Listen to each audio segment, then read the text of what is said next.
Bienvenidos a Atelier, este programa de arte y cultura que podrán ver por el canal Art Gallery TV. Somos Álvarez Ferraudo, gestoras culturales de la ciudad de Mar del Plata, y hoy tenemos el gusto de presentar a la artista Adriana Lasarte. Un gusto tenerte aquí con nosotras, Adriana. Bueno, muchísimas gracias por la invitación. Yo también estoy muy contenta de estar acá. Adriana es una prestigiosa artista visual, profesora superior de dibujo y pintura, galardonada en la ciudad con el Premio Alfonsina por su trayectoria. Es una referente activa del circuito artístico marplatense, participante en muestras individuales y colectivas a nivel nacional, a nivel local y también internacional. Estuvimos viendo que en México también has tenido exposiciones. Contanos, Adri, ¿cómo fueron tus inicios en el arte y quiénes tus referentes? Bueno, yo comencé con la intención de ser docente de plástica, no con el hecho de pensar que podía ser artista. Me gustaba estar en contacto con los niños y enseñar. Y bueno, de pronto el hecho de estar en las cursadas, de producir obra, producir en realidad ejercicios cuando estás estudiando, te va dando ese deseo de mostrar y ver qué le pasa al otro con lo que uno está realizando. Y bueno, fue así que empecé con pequeñas muestras colectivas, con colaboraciones, hasta que empecé a notar que había como una cierta devolución de eso que yo generaba al mostrar mi trabajo, y me fui profesionalizando e intentando otros ámbitos más complejos. Por ejemplo, nunca pensé que iba a mostrar en el Museo Castañino. Para mí era como, wow, el museo, ¿viste? Inalcanzable. Y de pronto me pasó que en la última invitación que me hicieron para participar de una muestra colectiva, el hecho de guardar ese recuerdo de lo que implicaba ese espacio tan preciado por todos los marplatenses. Y un gran referente que además de ser mi profesor fue mi gran amigo, Pablo Menicucci. Pablo me marcó totalmente. Lo primero que recuerdo de él es que lo conocí a través de una obra que justamente estaba expuesta en el Museo Castañino. Cuando subo al primer piso y veo esa obra que se llamaba Marea Verde, no podía creer esa belleza. Y me interesó conocer a su hacedor. Para mí inalcanzable también, yo era muy chica, él era un artista galardonado internacionalmente, entonces no sabía cómo poder saludarlo. Acercarse a él, Sí, era muy tímida. Y bueno, se fueron dando las circunstancias que a través de otros amigos comenzara a charlar. Y él siempre fue muy generoso en todo sentido de la palabra. Incluso, no sé, siempre cuento que nos cruzamos en el Cine Arte, lo saludo y me dice, vamos a tomar un café. Claro, yo no lo podía creer. Impresionante. Y me pidió el teléfono y al día siguiente me llamó. Qué bárbaro. Y de ahí fuimos muy, muy amigos, inseparables. Y obviamente toda su historia como artista, como toda su experiencia con su beca en Francia y demás, fue alimentando también este deseo de seguir humildemente, porque él era un grande, sus pasos. Adriana, ¿cómo fue evolucionando tu obra? Recordamos mucho tus modelos para armar, aquellos que recrearon los pasatiempos femeninos de décadas pasadas. ¿Podés hablarnos un poquito de ellos? Sí, yo previamente a esa obra que mencionás, había trabajado con los moldes del Sistema Teniente de Costura, que era un libro que tenía mi mamá. Y a mí me encantaba ver esos modelos con los corsets, el tipo de trajecitos, y que de hecho mi mamá con ese libro se hizo su propio traje de novia, de casamiento para el civil. Mira. Entonces era como un referente en mi casa, que cada vez que se iba a hacer algún tipo de de prenda consultar ese libro. Así que empecé a trabajar con el molde. El molde superpuesto a las telas, entonces trabajaba toda esa parte de ornamentación que a mí me gusta tanto. Y ese fue el primer paso.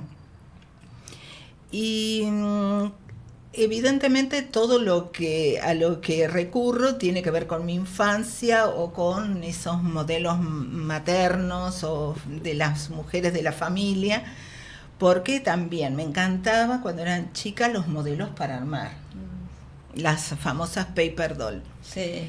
Por ahí para la gente que nos está escuchando, nos está viendo, explica un poquito qué eran las paper doll, porque no todos lo conocen. Bueno, son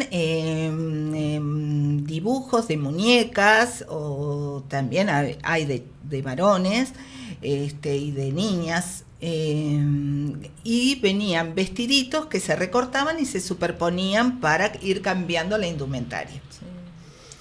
Y empecé a investigar sobre ese tema y encontré un mundo maravilloso. Hay coleccionistas de paper doll. Claro. En el mundo hay personas que se dedican a coleccionar ese material gráfico, y empecé a ver cómo también cada país tenía sus referentes que tendrían que ver con generalmente las estrellas de Hollywood, claro, y los referentes Lady Di en Inglaterra, y así sucesivamente.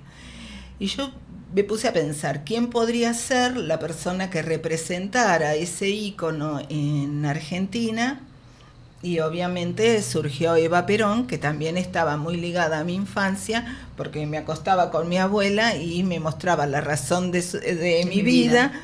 Y yo quedaba fascinada pensando, es un hada, es una reina, es una claro, estrella de cine, ¿viste? Claro. Yo era muy chiquitita. Y realmente había quedado muy grabado eso en mi memoria. Entonces uní esos dos aspectos, el lúdico del juego que a mí me gustaba cuando era chica, y esto que es una cuestión popular, que también es algo en lo que yo siempre me baso, para fusionar las dos partes. Entonces, sí la hice a ella, que fue bastante complejo. En algunos lugares me la censuraron, no me la permitieron mostrar la muñeca porque estaba en enagua, y fue una obra como bastante transgresora en su momento, y con los vestidos, que estaban bordados también, ¿no? Porque trabajo la obra como si realmente me estuviera acercando a la costura. Entonces yo bordo con hilos, bordo con aplicaciones de perlas, con netillos y demás. Sí, y ahí es donde aparece, o cuando aparece Adriana Brillantina. ¿Por qué ese nombre? Me encantó. Mis hijos. Ah, tus hijos. Mis hijos, sí. Porque, bueno, realmente ser artista en Mar del Plata, totalmente profesional, es bastante complejo. Supongo que ya lo sabemos. Ya lo saben. Ya lo sabemos. Es algo bastante común. Y yo tenía mi perfil de Instagram, y mis hijos me dicen, vos no podés tener un perfil donde tenés 3 fotos nuestras, una foto de la obra, viste, ir mezclando absolutamente todo. Tenés que hacer otro perfil que sea para subir tus obras. ¿Por qué Brillantina? Y porque viste que yo uso mucha brillantina. Sí, pero mucha brillantina. Yo uso glitter, pero me gusta más la brillantina porque tiene que ver con lo escolar. Exactamente. Y con o sea, justamente la infancia. La niñez, ahí está muy, muy presente. Claro, ¿no? Adriana Brillantina. Y bueno, ellos lo pusieron y a mí me gustó, lo acepté. Y para mí como que forma parte, como que te describe totalmente. Sí, sí. Porque cuando veo tus obras con esos detallecitos y ese brillo. Mucho detalle. Mucho tiempo también para realizar la obra. ¿Cuánto tiempo te lleva una obra? Y de un tamaño mediano. Sí, la última que hice estuve trabajando 9 meses, que fue una obra que estuvo seleccionada en el Salón Molina Campos el año pasado. Geografía mínima de un jardín imposible. Sí. Sí, magnífica, la vimos. No, una cosa impresionante. Sí, porque, bueno, ahí también, ¿no? Hablando de un poco de la situación actual de la mujer, esta cuestión de que a veces está tan reducida en la posibilidad de realizarse, y pensando que está en un jardín no siempre están así. Totalmente. Entonces tenía que ver con un poco con esa situación el título, y obviamente la imagen, para los que la conocen, es una mujer que está, con todo el respeto y la distancia, basada un poco en la postura de la Venus de Botticelli, y en lugar de estar sobre la ostra, está sobre un pequeño cuadrado de césped. Y está sosteniendo una flor, que de esa flor sale un lobo, y a su vez el tallo la está envolviendo. Claro, toda una significación. Sí, son muy rebuscadas, muy rebuscadas. Pero me encanta porque tiene un compromiso realmente muy interesante sobre la figura de la mujer, mujer. Sí, ¿sabes qué pasa? A mí lo que no me gusta es la literalidad. O sea, trato de decir quizás lo que muchos colectivos feministas en este momento están luchando con toda razón, pero me gusta hacerlo desde un lugar más poético. Claro, con una sutileza muy especial. Sí, poner al espectador también en un trabajo, tener que develar el trabajo de introspección para mirar a ver qué es lo que encuentro. Tal cual. Y bueno, y ya que estamos hablando de geografía mínima de un jardín imposible y de la selección que se hizo de tu obra en el Salón Provincial Molina Campos, ¿qué significado tuvo para vos ese reconocimiento? Bueno, estar seleccionado siempre es una gran gratificación, porque implica que se ha valorado el trabajo que se ha realizado. Siempre también digo que uno tiene que ser objetivo y saber que ni que te rechacen devalúa la obra, ni ser seleccionado te sobrevalúa. Hay que tratar de mantener la calma, porque realmente el trabajo de los jurados de selección es muy complejo, ven cantidad de carpetas y es difícil hacer una selección ajustada, y a veces también sucede que el criterio de selección no es tan amplio, sino que están acotados a determinado concepto, claro. Y uno tiene que estar preparado. Siempre es doloroso el rechazo, claro, obviamente, pero hay que tratar de no angustiarse demasiado, porque eso también implica que uno se limite en luego tratar de producir tus propuestas, ¿no? Lógico. Pero sí, siempre es un gran agradecimiento estar seleccionado, porque nos da otra amplitud. Y vuelvo al tema anterior que me habías preguntado de las Paper Doll. Cuando hice la obra Yo amo a Eva, estuvo con un premio en el Salón del Consejo Federal de Inversiones. Nos hicieron poner en un atrio y una señora rubia me saludaba. Y yo digo, yo no la conozco, mirá, digo, debe ser para otro lado. Me quedo lo más quieta posible.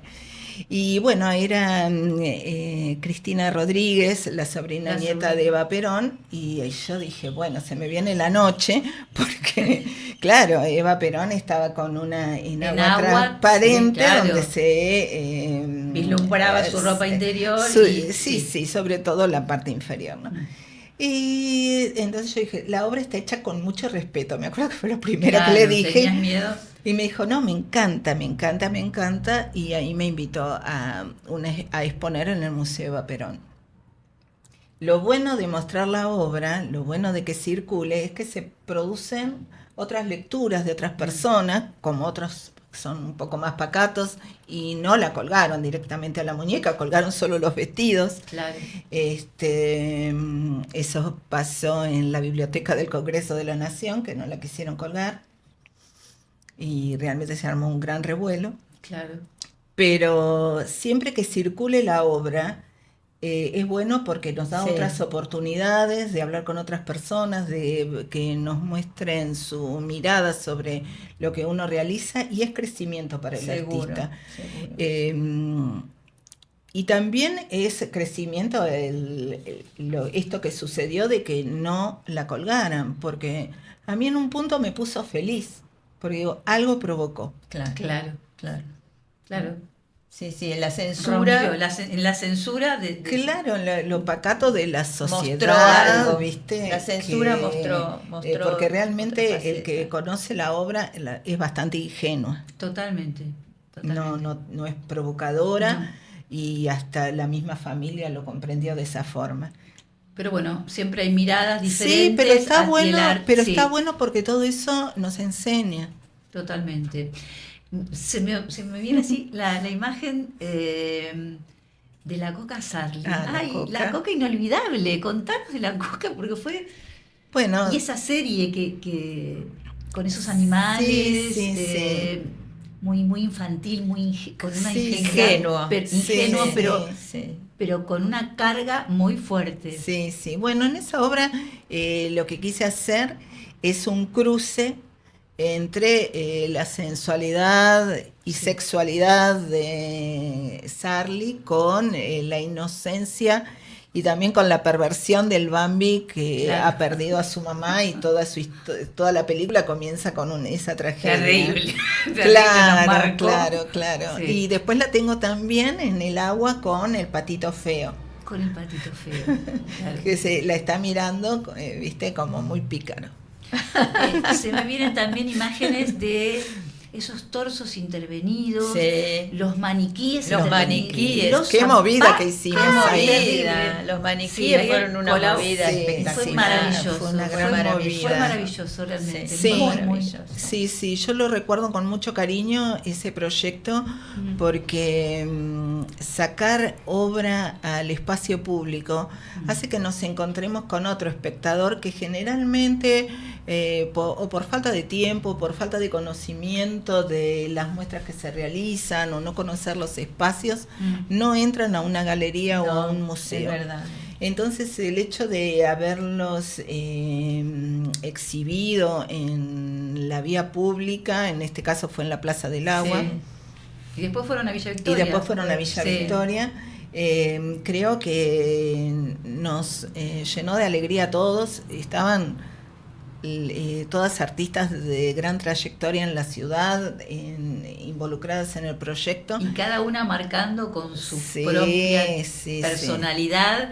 Esa obra fue realmente muy fue un lindo proyecto que nos acercó a otro público. Después hubo zapatos también intervenidos. Sí. Hicimos de todo. Terminaron haciendo de todo, pero siempre relacionado con la mujer y con mirada sobre la mujer. Fuiste docente muchísimos años, ya estás jubilada. ¿Qué le aconsejarías a quien recién se está insertando en el mundo de las artes visuales? Y ahí te hablo un panorama. Sí, es un momento complejo. Lo que fue mi carrera docente, trabajé mucho en la práctica docente, o sea que estuve involucrada con la formación de docentes. Y creo que, aunque parezca mentira, lo más difícil es que realmente puedan desarrollar a pleno la creatividad y que sean conocedores de lo que pasa en el mundo del arte. Nos encontramos con que tenemos tantos clichés de nuestra formación en la escuela primaria que, si bien nosotros leemos el diseño curricular y hacemos un abordaje crítico, reflexivo de cómo se debería desarrollar nuestro campo dentro de la escuela, que queda muy marcada esas actividades que tienen como una visión mucho más conductista y hay que trabajar sobre eso porque está muy arraigado. Incluso nos pasa que si nosotros vamos a un museo, las actividades que se proponen para los niños en las vacaciones de invierno y demás generalmente tienen una mirada conductista. Sí, sí, sí. Porque es lo que se puede hacer, lo fácil, Claro. y lo que todos pueden trabajar al mismo tiempo. Sí, le damos un moldecito y no tienen que pintar Claro. el color que quieran, pueden pintarlo, pero Claro, con un dibujito ¿viste? y no Sí, pasarse. sí, sí. Entonces hay como algo bastante camino para realizar sobre ese tema, y también que siempre estén en contacto con todo lo que pasa. Yo le digo, o les decía a mis estudiantes, ahora, si bien no es lo mismo, tenemos Instagram y podemos seguir a los museos, podemos seguir a las galerías, a los artistas, y también saber seleccionar qué seguir, porque producir, hay mucha producción. Sí. El tema es ver con qué criterio nosotros seleccionamos a nuestros referentes para después poder tener una solidez y al llegar al aula. Claro. El mundo del arte es muy complejo y está atravesado por muchos intereses también que hace que se desvirtúen un poco las cosas. Vos fíjate que si nosotros abrimos Instagram, alguien que tiene el dinero para pagar una publicidad nos aparece recurrentemente. Sí. Nosotros tenemos que discernir si es bueno o no. Lógico. Pero a veces el hecho de la repetición hace que creamos que eso es lo valioso. Sí, exacto. Entonces, y eso, bueno, hay que saber discernir, y para eso hay que formarse constantemente. Ese es el consejo fundamental. Sí. Otra de tus facetas, y es como gestora de viajes culturales, ¿no? ¿De qué se trata? Contale a la audiencia cómo y cuándo se inició este proyecto tuyo. Bueno, la vida es una red, somos una red en nosotros mismos. Por ¿no? suerte, por Sí, suerte. sí. Y el tema de los viajes surgió en primera instancia haciendo viajes para los alumnos. Ah, mirá vos. Entonces llevaba alumnos del Polivalente de Arte, el viaje anual que se hace comúnmente, alumnos de la FOBA, y siempre había personas que me decían, ay, pero yo no puedo ir, no, porque es un viaje escolar, Claro. ¿no? Había como un deseo Sí. de realizar esas actividades que nosotros hacíamos con los alumnos. Entonces, en primera instancia, comenzamos con Carolina Bañato.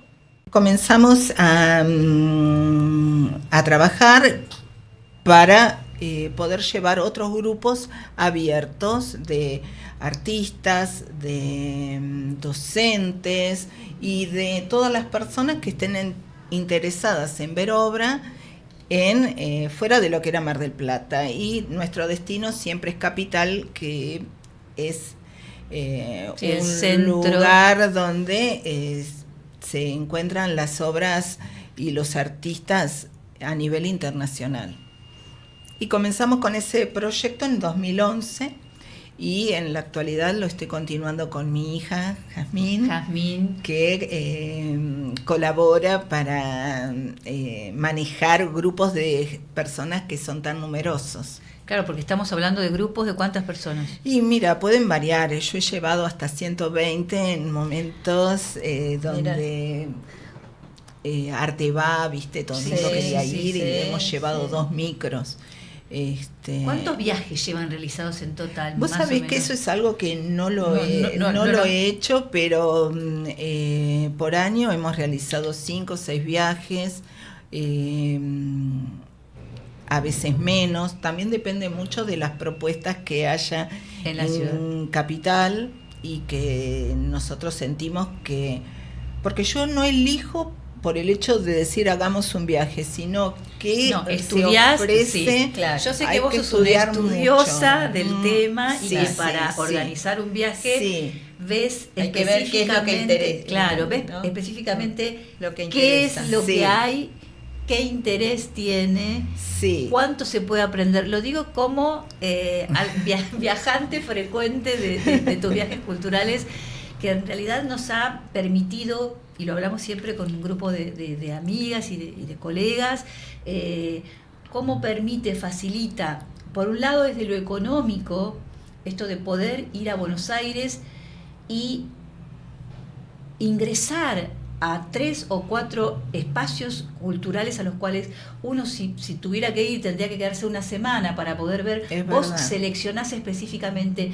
viene fulanito de tal a tal de cualquier, por ejemplo, no sé, se me ocurre Van Gogh, o Kusama, o cosas así que decís, no hubiéramos podido acceder por costos y por la tiempo. elección, por la tiempo. elección que Sí, vos sí. hacés, ¿entendés? Por Sí, tiempo, sí. sobre todo por El cronograma lo que implica obviamente es buscar un circuito que sea orgánico para que los traslados no nos lleven demasiado tiempo y esa breve estadía que estamos en Capital sea aprovechada. Totalmente productivo. Y la verdad que es verdad, yo pienso en todas las oportunidades que hemos tenido de ver obras que son de nivel internacional, como Louis Bourgeois, Sí. que fue una muestra maravillosa.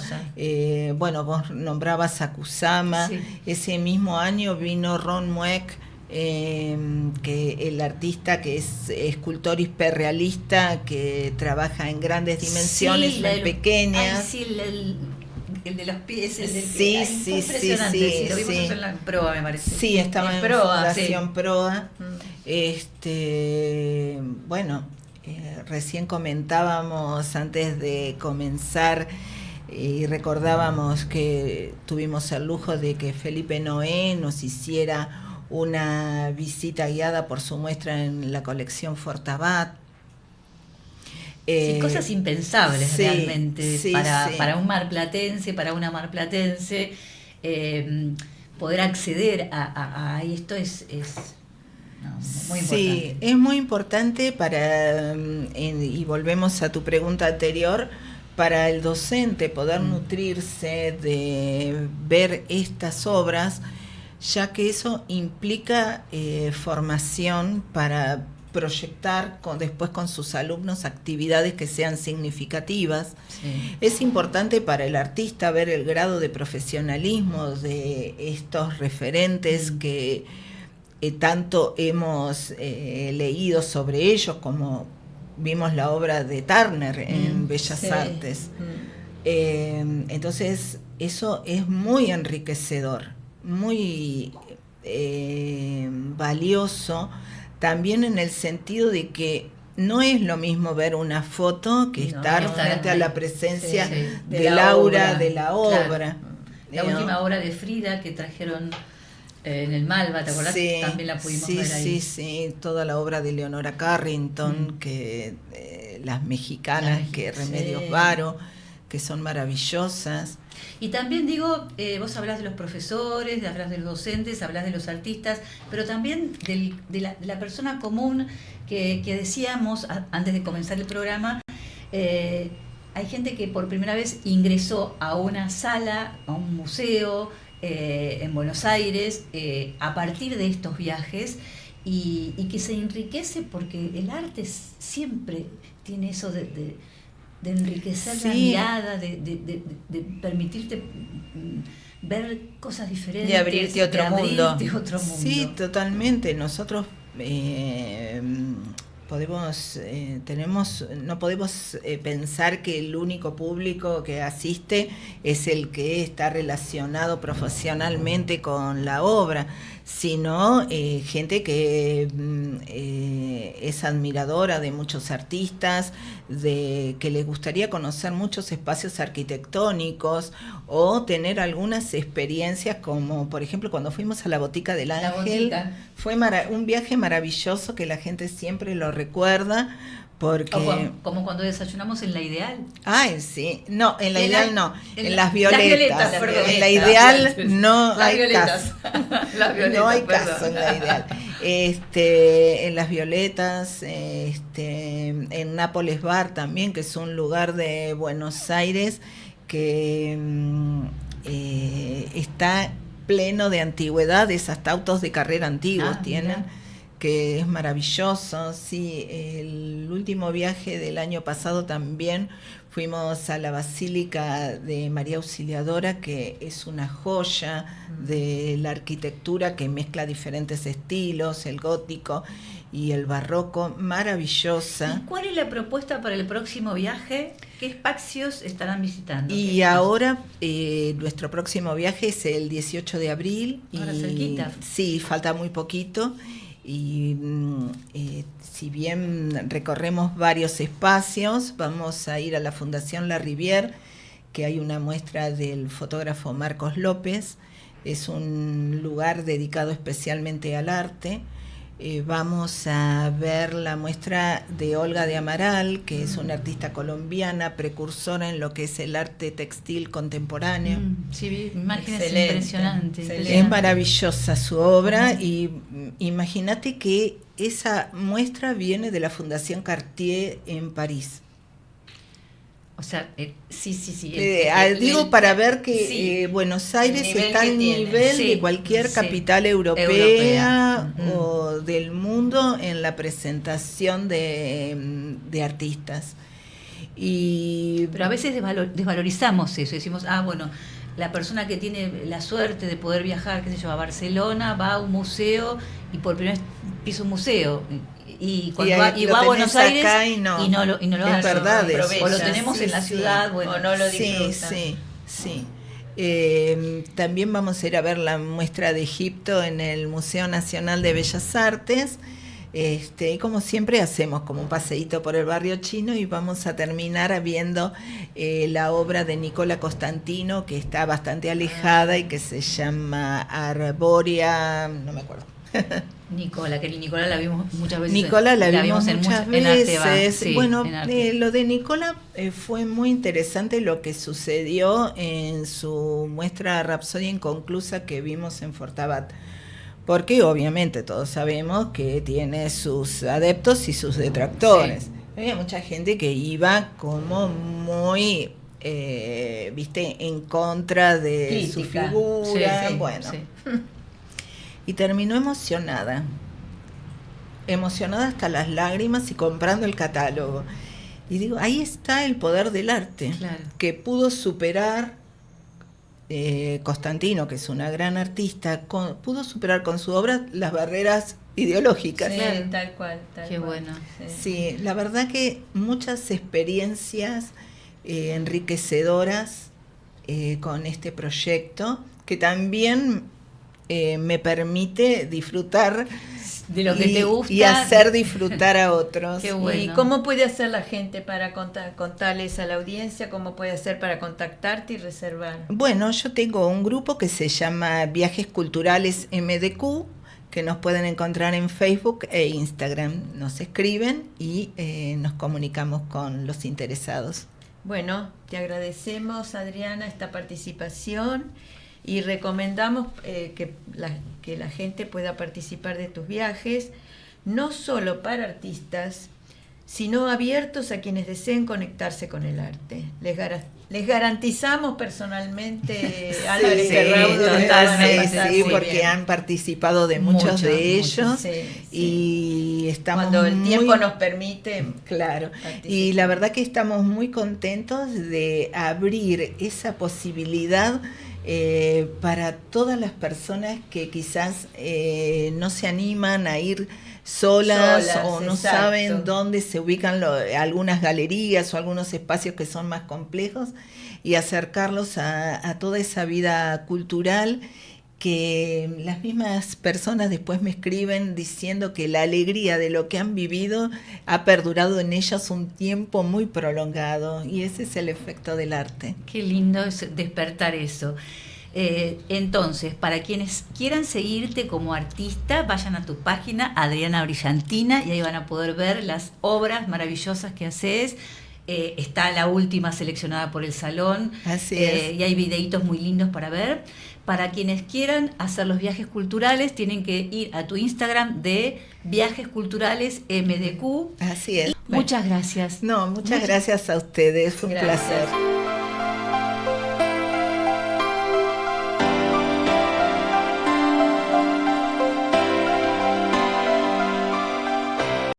Le damos la bienvenida a Atelier, este programa de streaming que habla sobre el arte y la cultura marplatense. Somos Mariel Álvarez y Liliana Ferraudo, gestoras culturales universitarias recibidas en la Universidad de Mar del Plata, y hoy tenemos el gusto de entrevistar al artista visual Daniel Casamayor. Hola Daniel, ¿cómo estás? Te queremos preguntar cómo estás viviendo esta impresionante muestra de más de 200 metros cuadrados de pintura que se llama Para los Árboles. Contanos un poquito, por favor. Antes que nada, muchas gracias Mariel y Lili por estar acá, acompañarme. Y bueno, Nosotros encantadas de estar. Bueno, muchas gracias. Súper feliz, súper feliz. Fue una muestra que estuvo pensada para este espacio en particular. Y bueno, y ahora yo siempre digo, una vez que arranca, una vez que se abre la muestra, es como un festejo continuo de todos los días que dura. Así que nada, estoy súper feliz.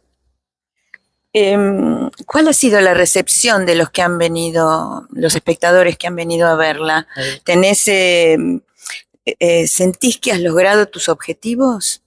Estoy contento con el resultado final.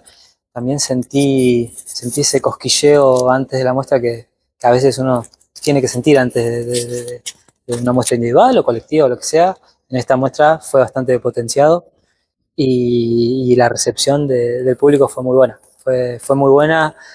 No mostré nada ni por redes. Poca gente sabía en lo que estaba trabajando. Y se llevaron una impresión. Y fue un poco La sorpresa. Pero, sí, la sorpresa, pero no era por hacerme el misterioso, sino porque tenía ganas de que sea de esa manera y bueno, y a la gente, por suerte, lo recibió bien. Sabemos que sos un gran apasionado de la música nacional, que por ahí no son tan contemporáneos tuyos.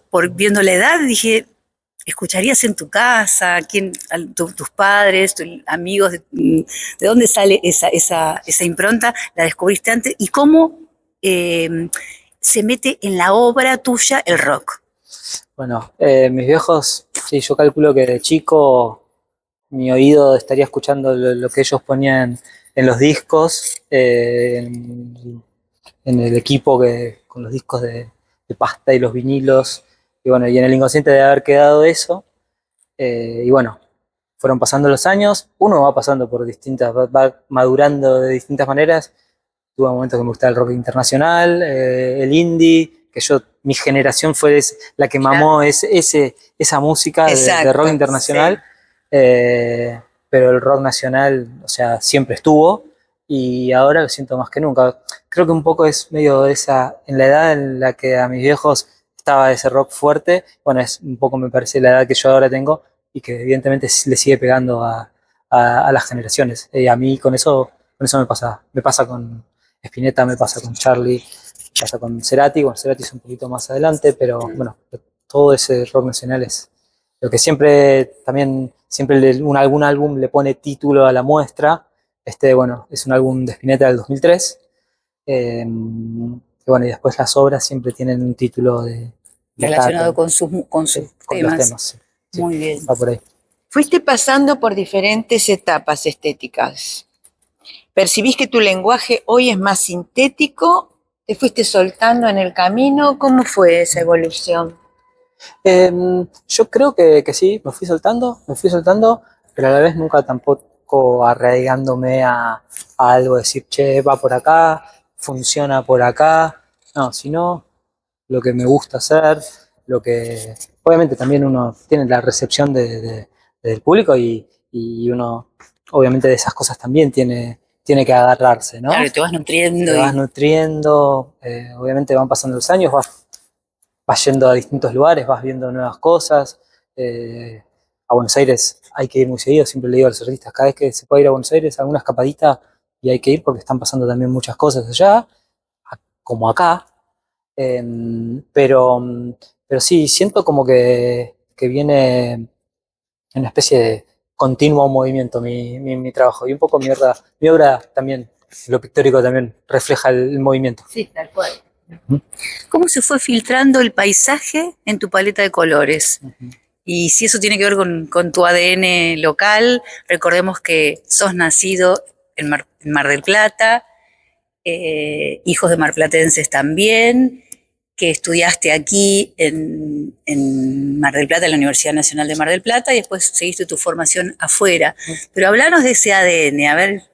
Y un poco esa curiosidad de ver paisajes, sí, creo que nutre mucho el colorido de mi obra, por eso no me ato a una paleta de colores, sino que siempre me gusta estar jugando con todos. Obviamente igual hay momentos en los cuales sí, viene por este lado, viene por los azules, viene por los amarillos, pero en esta muestra en particular, por ejemplo, había que hacer una explosión de color porque, bueno, era lo que yo buscaba también en un momento particular, y bueno, también en la muestra también se refleja un poco, pues en las imágenes y en el recorrido, un poco lo cálido, un poco lo frío, entre comillas, pero bueno, que está pensada también por el sol del espacio. El sol nos da bien allá arriba, entonces por eso mismo, cuando le da el sol de este lado a las telas, es cuando le busqué la vibración esa, y cuando estás de ese lado, tiene otra explosión, es un poco más potente, eso mismo.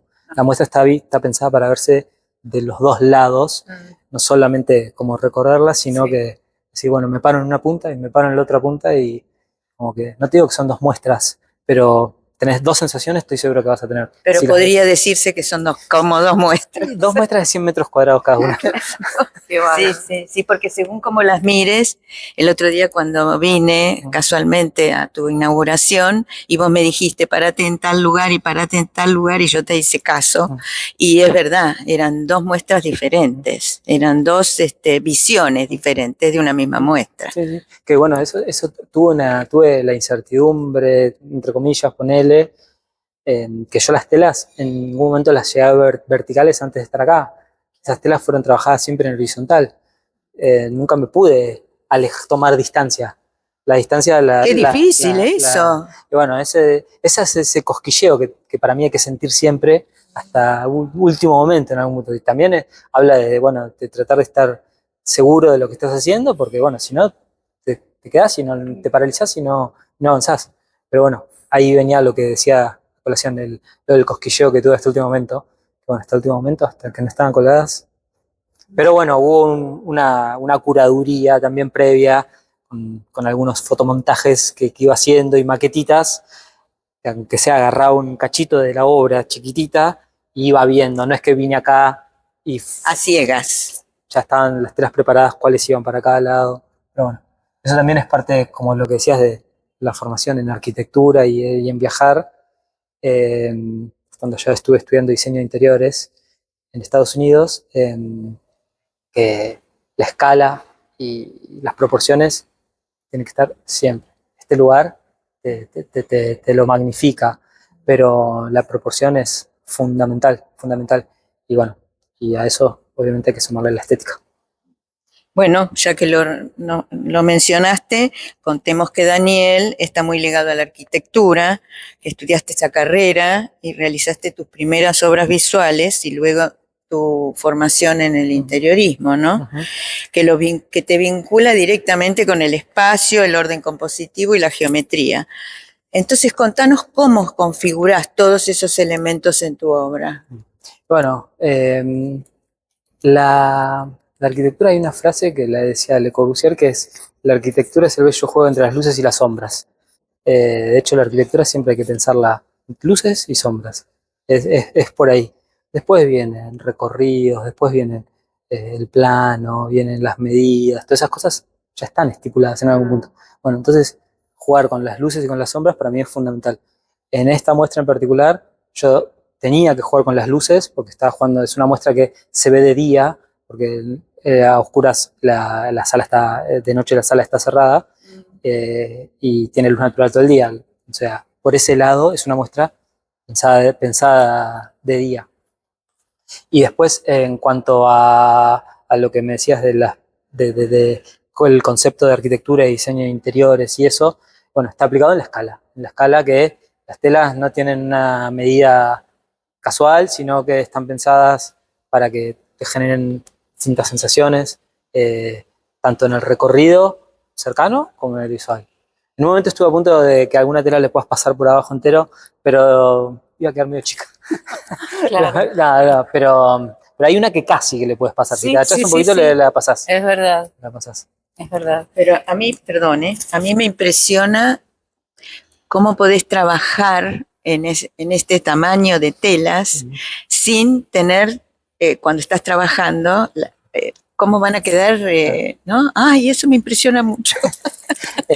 Bueno, es confianza, es creer que uno puede hacer las cosas, que van a salir bien, y bueno, y después también es laburo. No, es una ecuación que si uno confianza, hacer las cosas con constancia y laburás, las cosas van a ir yendo bien. Perdón, ¿cuánto tiempo te llevó Fueron 4 meses. armar esta muestra? 4 meses exclusivos dedicados al armado de la muestra. Vamos a hablar un poco sobre los materiales que usás. Uh-huh. ¿Cómo haces esa selección? Bueno, en estas telas, bueno, esa es una de las cosas en cuanto a lo técnico que más me divierte en la pintura, que utilizo distintos tipos de pintura y de materiales. Trato de que no queden expuestos, que no queden evidentes y que como que digan, che, ¿qué usaste acá? ¿Qué es acrílico? ¿Qué es óleo? ¿Qué es esmalte? Bueno, esa conjunción de los distintos materiales que acá hay usados. Esmaltes sintéticos al agua ras, pintura asfáltica, brea, ferrite, bueno, hay de todo, es lo que me hace en algún punto también estar experimentando constantemente en lo que va a pasar, los tiempos de secado. Esta época del año cuando hice la producción viene muy bien porque hay calor, entonces la pintura tiene secados más rápidos, hay procesos entonces, que se pueden extraer con esta humedad ahora de estos días. Hubiera sido más complicado. Hubiesen sido difícil y hubiesen salido, estoy seguro, de otras cosas. Pero bueno, también el verano vino bien para eso. ¿Y los espacios en blanco, cómo los decidís? Los vacíos de las obras, bueno, ese es otro de los conceptos también muy importantes en lo que hablábamos antes de la arquitectura. Los vacíos son lo que dan el jugo, le dan yo le digo el sazón a la obra. Es cuando el vacío, cuando el aire, cuando entra un poco de aire a la obra, más mi obra siendo una obra cargada. Bueno, cuando entra el vacío y el aire, ahí es cuando la obra se hace un poco más, como que se tranquiliza. O por lo menos es la percepción, bueno, pero eso está muy bien, está muy bueno, los vacíos. Laburar con eso siempre. ¿Cómo es un día en tu taller? ¿Planificás, no planificás, es como salga? ¿Cómo es? Bueno, eso yo también, eso siempre lo cuento. Bueno, el taller es taller con todas sus tanto materiales como herramientas, pero por ejemplo, a mí me gusta arrancar el día con el taller ordenado. Mi día, yo prefiero, cuando termina el día de pintar, se ordena todo, que es todo lo opuesto a lo que se ve en mi pintura, todo lo caótico, se ordena todo para arrancar el día con la cabeza fresca y arrancás, es como cuando te levantás y haces la cama, bueno, el día también arranca para mí de esa manera mucho más tranquilo. Y bueno, es un día mío, yo soy una persona que labura más de día que de noche. De noche es cuando los tiempos apremian un poco, pero funciona mejor de día. Quizás todo lo opuesto a lo que me pasaba antes con la arquitectura. En la época en general los arquitectos estudian de noche o hacen cosas de noche, pero la creación es diferente, sí. Es diferente. Y ahí viene de vuelta la luz. Claro, la importancia de la luz. La importancia de la luz. Y el tomarte el arte como un trabajo, con esto que decimos, el orden, los horarios, no sé si te pones de tal a tal. Mira, a mí una vez un maestro me dijo, mira, si vos al taller pasa un día y no subís, bueno, yo dije subir porque el taller está en una planta alta. Arriba. Si no subís, bueno, pasan 2 días, está bien, pasa una semana, alerta. O sea, aunque sea a acomodar, a limpiar, a hacer algo, o sea, hay que buscarle también esa constancia del taller. Hay que tenerla. es una rutina, es un laburo, Es un trabajo, muy bien. es una ocupación. Una ocupación. La lluvia seguirá cayendo. Fue la obra de teatro en la que participaste con un proyecto visual y escenográfico y por el cual obtuviste un premio importante, muy importante, que es el Estrella de Mar en el año 2024 y en el 2025 también el premio Despertar. Este proyecto visual y escenográfico, ¿cómo fue? Nos gustaría que nos cuentes un poco, para quienes no lo vimos y no vimos la obra, pero también cómo sigue, ¿no? Claro. Bueno, ahí diste en la tecla. La lluvia seguirá cayendo, la obra de teatro fue el disparador de esta muestra. En esa puesta en escena de esa obra de teatro que es dirigida por Oscar Barnifin y actuada por Cacho Santoro y Paulo Brunetti, con Tomás Heck en la producción. Excelente, por otra parte. Sí, es impresionante. Bueno, ellos venían con la obra acá para Mar del Plata y con el apoyo de la familia Cabrales decidieron buscar a algún artista marplatense para que la puesta escenográfica la desarrolle un artista marplatense. Y bueno, me tocó a mí, como le podría haber tocado a cualquiera. Bueno, fui yo el elegido, me tocó la varita a mí en esa. Y bueno, y trabajar con gente tan profesional a mí me hizo crecer muchísimo. Había un desafío grande porque eran, de hecho, esas telas de la obra de teatro están exhibidas acá, que fueron las únicas que no están pintadas para la muestra, que son las que estuvieron exhibidas en la obra de teatro. Ahí hubo un gran desarrollo del tema de las luces también. Volvemos, que está buenísimo que volvamos a las luces. Las telas ahí estaban con luces, pero en una sala de teatro es luz artificial, siempre, no.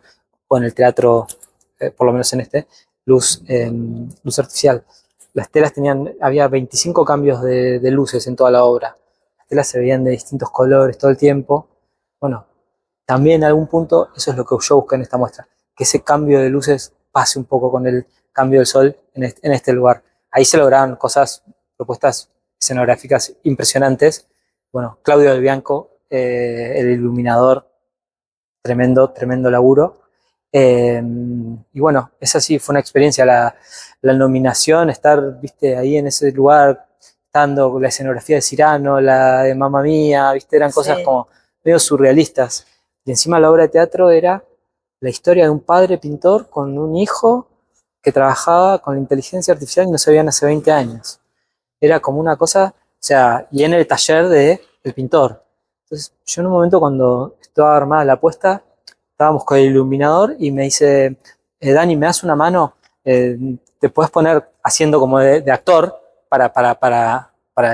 me dice, ¿te puedes poner acá que voy a enfocar uno? Yo me parando y en un momento digo, yo estoy en mi taller. Dije, era una cosa que no tiene nada que ver mi taller con la apuesta esa, pero sentía que en el teatro se había... Te sentiste como en casa. Sí. Bueno, ese fue el disparador, la lluvia seguirá cayendo fue el disparador de esto. Y la obra de teatro, ahora este verano, bueno, ahora en Buenos Aires continúa, así que bueno, las telas, las azules siguen de gira, van para Buenos Aires porque la obra la hacen en Buenos Aires y en la temporada que viene muy probablemente vuelva a Mar del Plata. Qué bien, qué bien. Bueno, para terminar, danos un poquito tu visión de lo que es el arte en la actualidad. Y bueno, siempre el arte es una manera de expresarse. Que alguien tiene algo adentro y lo tiene que expresar de alguna manera. Hay algunos que lo expresan cantando, algunos bailando, otros pintando, otros haciendo esculturas. Necesitamos expresarnos para liberar cosas. Yo creo que el arte va por ese lado y lamentablemente es como que parece, viste, como que el antes y el después, bueno, pero la pandemia sigue siendo una referencia.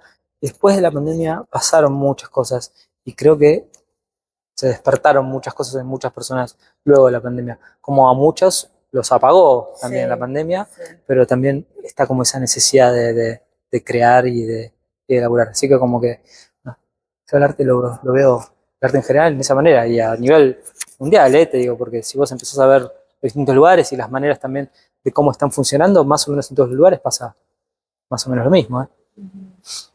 Y en referencia al arte local, Y bueno, vos estás en un espacio cultural también, donde te vinculas mucho con los distintos lenguajes artísticos, así que nos interesaría que nos dieras una visión. sí, bueno, yo laburo en la parte de la dirección artística, lo que se le dice curaduría. No me gusta mucho a mí decir el curador del espacio porque siento como que yo soy un colega de las personas que están ahí exponiendo. Entonces es como que, bueno, una vez una persona me dijo, curador, en italiano quiere decir cuidador. Y es como que yo siento que cuido al artista que va a exponer, cuido al espacio, me cuido a mí, es como una especie de eso, de tratar de estar ahí en el medio, ser un nexo, acompañarlo al artista, siempre el artista primero, y bueno, y acompañarlo como si fuese algún laburo mío. Bueno, y con respecto a la movida local, hay mucha gente que quiere exponer, mucha gente en producción. Hay muchos lugares, ahora se está abriendo el abanico, también se le llaman como espacios híbridos, no el concepto clásico de galería o de espacio. Sí, netamente artístico del de Claro. antes, sino... Lina es eso sí. también, Lina no es una galería de arte, sino que tiene galería de arte, también tiene una librería y también hay talleres, están bien enfocados en lo literario también, pero bueno, y también tiene tienda de arte. Pero sí, yo creo que la movida marplatense se está moviendo, hay movimiento. Qué bueno, qué bueno.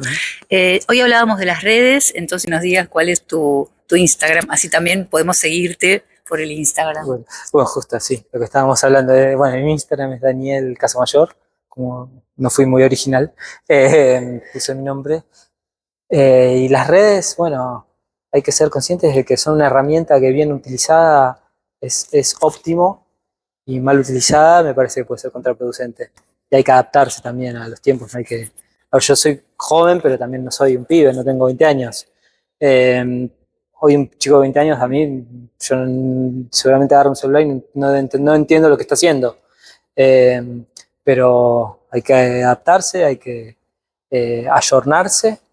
Pero bueno, lo principal es no descuidar la ocupación, la actividad, lo plástico, la actividad artística, eso no hay que descuidarlo. Bueno, te agradecemos esta charla este rato que charlamos, Daniel. No, muchas gracias. Y les pedimos a quienes nos escuchan que se suscriban al canal Art Gallery TV, a nuestro programa Atelier. Si les gustó, que le pongan like y que nos recomienden, porque por ahí no te gustó, pero le gusta a otro, que es tu amigo, tu compañero de trabajo, lo que sea.